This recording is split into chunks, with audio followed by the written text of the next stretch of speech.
William, we've seen that rand weakening a little bit. It was trading in the late 750s towards the end of last week, now above 760. We've also seen the euro lose a bit of its momentum because it traded above $1.30 on Friday. So it looks like some risk aversion coming back into the market at this stage.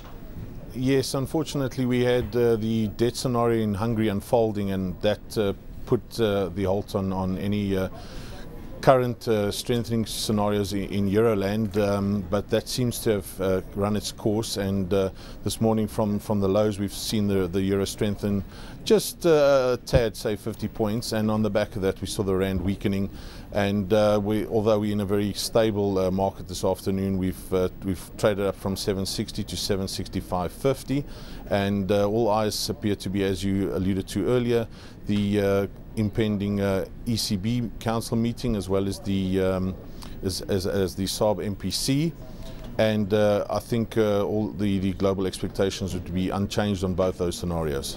Okay, so because we know that economists have been changing their tune slightly just on that Monetary Policy Committee until we had those retail sales figures out about a week ago that showed 4.6% growth in May. The feeling was that there could be another interest rate coming either in July or September. Is that hope now fading?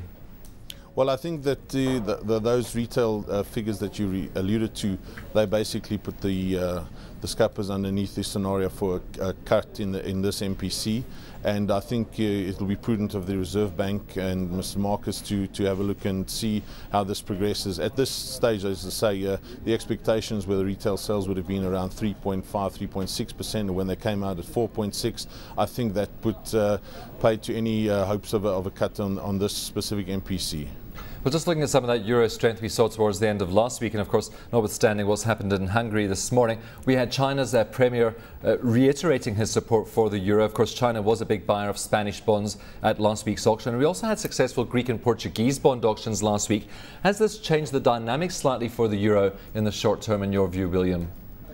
Well, it appears that short term the market is focused on the scenario that Euroland may just force their way out of the current scenario. Obviously the Hungarian situation hasn't helped that today, but on the other side we've seen a real a lack of performance out of the States, as you alluded to earlier in your discussion, and earnings season well under the way. There's been no really pleasant surprises. Google failed to live up to expectations, and you know, that's put the damper on the market somewhat.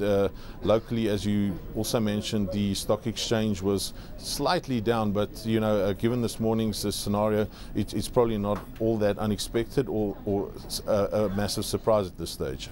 Of course, we do have these stress tests coming up for the European Union towards the end of the week. So do you think the market's going to be on tenterhooks until we actually get some confirmation of the state of those balance sheets of European banks? Well, over the last 2-3 weeks, we've had numerous rumours regarding certain banks failing stress tests and what have you. But the fact of the matter is, I believe that if you look at the actions that the European Central Bank has taken thus far, I can't imagine that they're going to let any bank slip through the cracks at this stage. I think they've stuck their stake firmly into the ground, and they will most definitely ensure that the necessary alterations are made, that those banks do confirm and will pass in the future if and I mean that if there is any hint that we may see a failure from any of the banks. But I think, you know, looking at what's happened with the auctions of late, I believe that Europe has made peace with its current woes, and I think they're looking to move forward. William, do you think the focus is now maybe switching from Europe's economic troubles to the American economic troubles? Because we had some numbers out last week. We had consumer confidence numbers from the University of Michigan falling to an 11-month low of 66.7. That was well below forecasts of 74. We also had consumer price index coming out on Friday, showing that CPI is still deflationary. Although if you look at core CPI, it was marginally higher. Do you think the focus is now switching to the US?